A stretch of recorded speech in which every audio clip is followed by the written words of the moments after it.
happen where like you don't have as many resources as you do like when you're in the city or at home. Thousands of Manitobans in the southern part of the province are still left without power after high winds knocked down trees onto power lines in Sunday's windstorm. The winds were like crazy. Like we are like surrounded by a bunch of trees and they were like nonstop swaying. Sarah and Karina McLennan and their family have a cabin in Bel Air, Manitoba, which is about an hour and a half north of Winnipeg.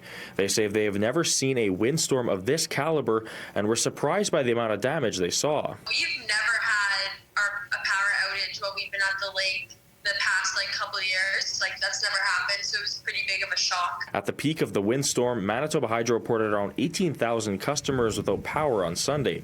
As of Monday afternoon, Manitoba Hydro was still working on about 160 outages along the south basin of Lake Winnipeg and east of the Whiteshell, affecting around 4,200 customers. In a statement to City News, Manitoba Hydro says, "Our crews are continuing to work removing all fallen branches and trees and repairing damage they caused to our lines and equipment.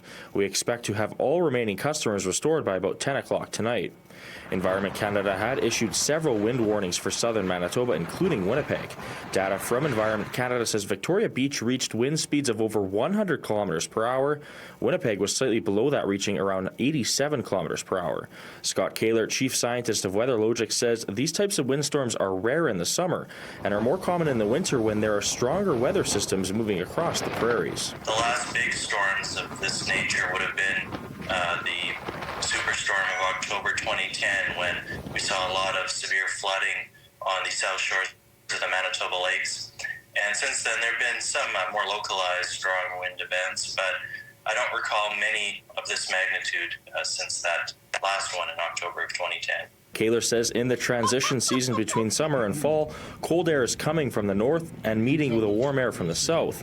That is producing stronger weather systems. We saw that here with some energy coming down from the north, helping to really charge up a weather system that was pushing across the southern prairies and allowed it to intensify quite quickly as it moved through southern Manitoba. As Manitobans continue to clean up from the storm, Sarah says she and her sister are taking some positives away from the experience. Our dinner was cooked all on the barbecue. We didn't cook anything inside, and I didn't know you could cook corn on the barbecue, so it was definitely like a good learning moment, but it was fun. If you are still experiencing power outages, you are asked to report it to Manitoba Hydro. In Winnipeg, Alex Karpa, City News.